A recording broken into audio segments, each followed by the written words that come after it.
સામે નામજોગ પત્ર લખાયેલો છે। આ પત્ર જે વાયરલ થયો છે એ વાયરલ પત્રની તટસ્થ તપાસ કરવામાં આવે કે આ પત્ર ખરેખર ભગુભાઈ ઉકાભાઈ જાદવ દ્વારા લખાયેલો છે, જેલમાંથી લખાયેલો છે કે કેમ, અને ત્યાર પછી અત્યાર સુધીમાં ઉના તાલુકામાં વરલી મટકા કોણ ચલાવે છે, અસામાજિક દારૂનો ધંધો કોણ કરનારા છે, રેશનિંગનો માલ બારોબાર વેચનારા લોકો કોણ કરે છે, લાઇમસ્ટોન અને રેતીની કાળાપણ અને જાખરવાડાના ઓલાની અંદરથી બેફામ રેતી ચોરી ડે નાઇટ સાંજે 9 વાગ્યાથી શરૂ થઈને વહેલી સવારે સૂર્ય ઉગે ત્યાં સુધી સતત ચાલે છે, આ કોણ ચલાવનારા છે? આ બધાની તટસ્થ તપાસ કરીને ફોન ડિટેલ ચકાસવામાં આવે।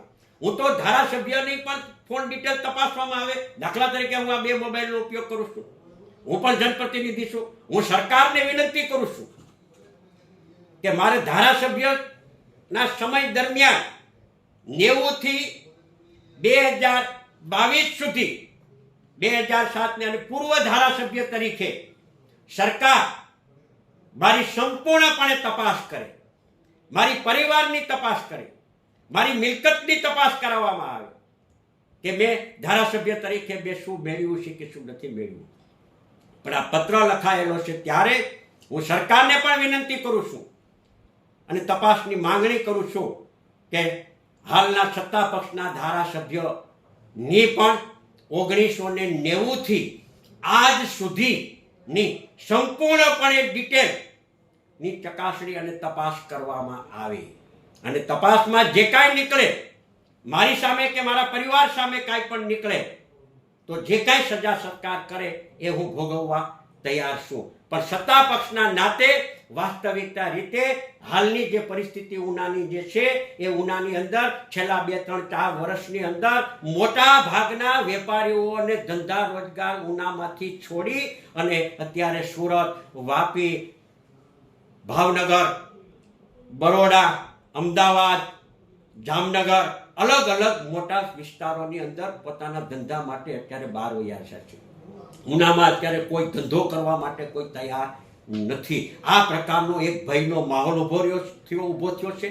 લોકો છે એ લોકો શાંતિથી રહી શકતા નથી, લોકોની કોઈ સલામતી હોય એ પ્રકારની પરિસ્થિતિ નથી। ઉના શહેર અને ઉના તાલુકામાં અત્યારે એટલી બધી અરાજકતા વ્યાપી છે કે એની કલ્પના ન થઈ શકે અને આ અરાજકતાના મૂળ કારણમાં હોય તો સત્તા પક્ષના લોકો અને વહીવટી તંત્રની અંદર જોડાયેલા જે લોકો, બધા લોકો વહીવટી તંત્રમાં ખરાબ નથી, પણ અમુક લોકો જે છે પૈસાના જે લાલચુ લોકો જે છે, લાલચુ જે અધિકારીઓ જે છે, એ પછી આઈએસ હોય, એ પછી આઈપીએસ હોય કે માની લો કે ક્લાસ 1 હોય, ક્લાસ 2 હોય, ક્લાસ 3 હોય કે ક્લાસ 4 હોય, આ પ્રકારના અમુક પ્રકારના લાલચી કર્મચારીઓ, અધિકારીઓ અને સત્તા પક્ષના અસામાજિક પ્રવૃત્તિ સાથે જોડાયેલા લોકોની સંપૂર્ણ ભાગીદારીથી આ પ્રકારની સ્થિતિ ચાલે છે। ઉનાને મુક્ત કરવા માટે, ઉનાને બચાવવા માટે, ઉનાને બચાવો। હું તો સરકારને વિનંતી કરું છું કે ઉનાને બચાવો અને જો ઉનાને બચાવવામાં નહીં આવે અને જે સ્થિતિ છે એને બ્રેક મારવામાં નહીં આવે અને જો એની સામે કાર્યવાહી કરવામાં નહીં આવે તો આજે જે ઉના શહેરમાં અને તાલુકામાં જે પરિસ્થિતિ છે એના કરતાં આવનારા દિવસોની અંદર વધુ ગંભીર પ્રકારની પરિસ્થિતિ નિર્માણ થાય એવું હું જોઈ રહ્યો છું। આપના ચેનલના માધ્યમ દ્વારા પણ ઉના તાલુકાની જાહેર જનતાને, ઉના શહેરના પ્રબુદ્ધ નાગરિકોને પણ હું વિનંતી કરું છું અને વિચારવા માટે પણ એમને હું કહું છું કે તમે પણ ગંભીરતાપૂર્વક વિચારો, સત્ય માટે વિચારો, સત્ય માટે બોલો। સત્ય માટે જો બોલતા નહીં શીખો તો આવનારા દિવસોની અંદર આવનારી નવી પેઢી માટે આ શહેર અને આ તાલુકાની સ્થિતિ કેવી હશે એ શબ્દોમાં વર્ણન થઈ શકે એવી સ્થિતિ નથી। પત્ર વાયરલ થયો છે, પત્રને અંદર આપના ઉપર કેટલાક આક્ષેપો કરવામાં આવ્યા છે, શું છે સમગ્ર વિગત? પત્ર વાયરલ થયો જેલમાંથી મૂળ ભગા જાદવ એસએફએમ દ્વારા જે રેડ કરવામાં આવી હતી એ દારૂના ગુનાની અંદર જુનાગઢ જેલની અંદર હતો। ત્યારબાદ ગુસ્સીકોટ કરવામાં આવી અને ગુસ્સીકોટનો એ ટોમદાર તરીકેનું નામ પણ છે। ગુસ્સીકોટમાં તેની ધરપકડ કરી અને ગુનાના કામમાં તેને તપાસના કામને ઉના લઈ આવેલા. ત્યારબાદ 22/8/2025 ભગા જાદવે ચાલુ રિમાન્ડમાં હોવા છતાં પણ એક પોલીસ કોન્સ્ટેબલના ફોનમાંથી મને તેણે વાત કરી. મને ફોન આવ્યો મારા નંબર ઉપર અને મને જેલની અંદર જેલર વાળા કઈ સિસ્ટમથી જેલ ચલાવે છે રસિક ઝીણા વિશે પણ મને માહિતગાર કરી. રસિક ઝીણા આખી આ જેલ ચલાવે છે એવું ભગા જાદવે તેમના ફોનમાંથી મને પોલીસ કોન્સ્ટેબલના ફોનમાંથી મને જાણ કરી ને આખા જેલર વિશે આખી જેલ ક્યાં સિસ્ટમ ચાલે છે એ સિસ્ટમની મને વાત કરી.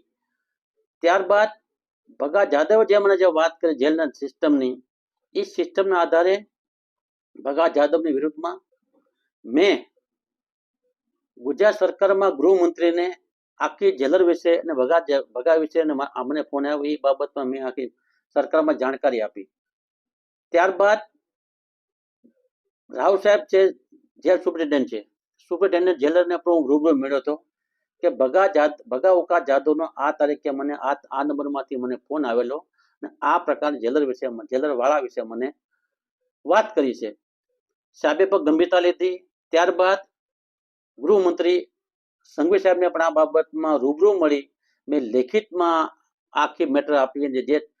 જે ચર્ચાઓ થઈ એની ઓડિયો ક્લિપ પણ મેં સાહેબને રૂબરૂ આપી. રાવ સાહેબને પણ એની ઓડિયો ક્લિપ મેં આપી કે ભગા ઉકાભાઈ જાદવ આ પ્રકારને મારી સાથે આ નંબર ઉપરથી આ નંબરમાં મને ફોન આવેલો આ પ્રકાર મને વાત કરી. આટલી સિસ્ટમ થયા બાદ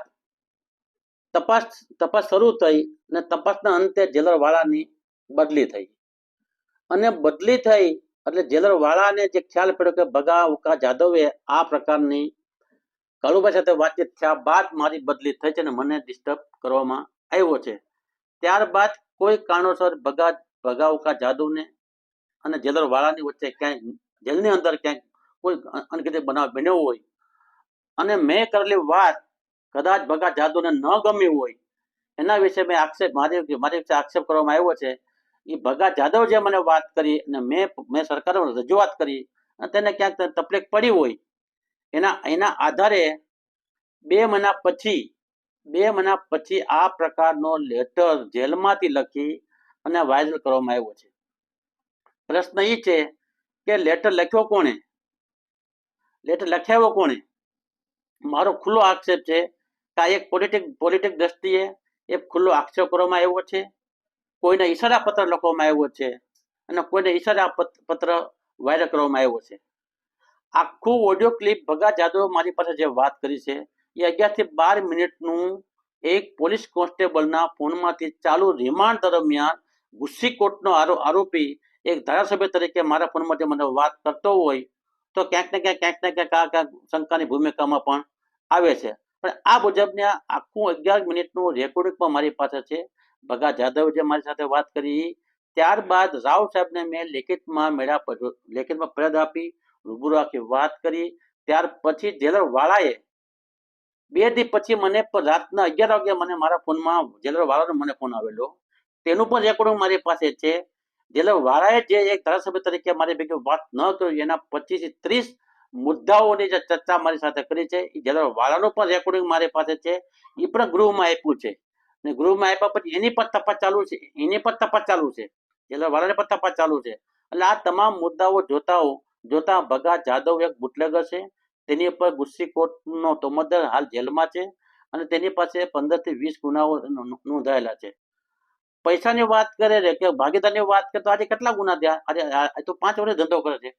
5 વર્ષથી ધંધો કરતા 5 વર્ષમાં 20-25 ગુનાઓ એની પાસે પ્રોહિબિશનના ગુનાઓ હોય અને આજે આ રેકોર્ડિંગ મને કર્યા પછી સરકારમાં મેં રજૂઆત કર્યા પછી 5 વર્ષ સુધી આ ગામનો વતની તાલુકાનો વતની એ મને સારી ઓળખે છે. તાલુકા ધારાસભ્ય તરીકે હું હોય તો આજે જે આક્ષેપ કરવામાં જેલમાં રહીને આક્ષેપ કરવામાં આવ્યો છે એટલે ક્યાંક જેલની અંદરથી પણ ક્યાંક એવા ગુનેગારો જેલની અંદર છે કે એના ઈશારે કદાચ આવું કરવામાં આવ્યું હોય અને મને એવું લાગે છે. અને આ એક પૂર્વ પ્લાનિંગથી અમને બદનામ કરવા માટેનું મને પૂર્વ પ્લાનિંગ થયું હોય પોલિટિકલ દ્રષ્ટિએ મને એવું લાગે છે. બાકી બીજું કે અમે ક્યારેય કોઈ આ બાબતે બુટલેગરોની ભલામણ કરતા નથી. બુટલેગરોનો સફાયો થઈ ગયો છે. બુટલેગરોને બે વખત ગુસ્સીખોટ થઈ, 30-35 ગુનેગારો ઉપર આ તાલુકાના શહેરના તાલુકાના ગુસ્સીખોટ થઈ. ક્યાં પોલીસ લોકો ગયા હતા? આ તમામ ગુનેગારોનો જમીન દોષ કરવાનું કે દોષ કરવાનું કામ તો અમે કર્યું છે. આ શહેરમાં શાંતિ સલામતી રહે એટલા માટે એના ગુસ્સીખોટ જેવા પગલા પણ લેવાના છે અને સરકારે લીધા છે કાયદો વ્યવસ્થાને પ્રતિ ધ્યાનમાં રાખીને.